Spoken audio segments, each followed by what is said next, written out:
दिनांक 16 जानेवारी 2026ला त्र्यंबकेश्वर येथे पवित्र मानल्या जाणाऱ्या ब्रह्मगिरी पर्वत प्रदक्षिणा मार्गात धाडोशी परिसरात अहिल्यानगर येथील 10 भाविक महिला पायी प्रदक्षिणा करत असताना दरोडा घालून, कोयत्याचा धाक दाखवून आणि काठ्याने मारहाण करून सोने आणि पैसे लुटल्याप्रकरणी माहिती मिळाली असता तक्रारदार यांचा शोध घेऊन त्यांच्या घरी अहिल्यानगर येथे जाऊन आज रोजी फिर्याद घेऊन 6 आरोपींविरुद्ध दरोड्याचा गुन्हा घोटी पोलीस स्टेशनला दाखल केलाय। यात वरिष्ठ पोलीस निरीक्षक विजय शिंदे साहेबांच्या दमदार नेतृत्व आणि यशस्वी नियोजनाखाली पोलीस उपनिरीक्षक उदय साहेब, सतीश शेलार, संतोष नागरे, धकाते आहेर, सनी भवर, श्रावण साळवे, अनिकेत मोरे, प्रकाश कासार, गौरव सोनवणे आणि एकूण सर्व टीमने खूप धडपड केली।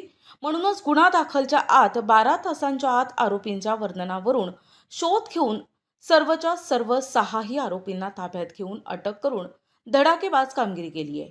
जनतेतून याची खूप प्रशंसा होत आहे।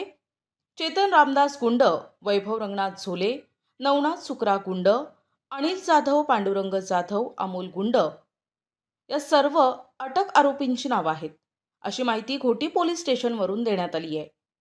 प्रतिनिधी भगवान आचारी, महाराष्ट्र समाचार, नाशिक।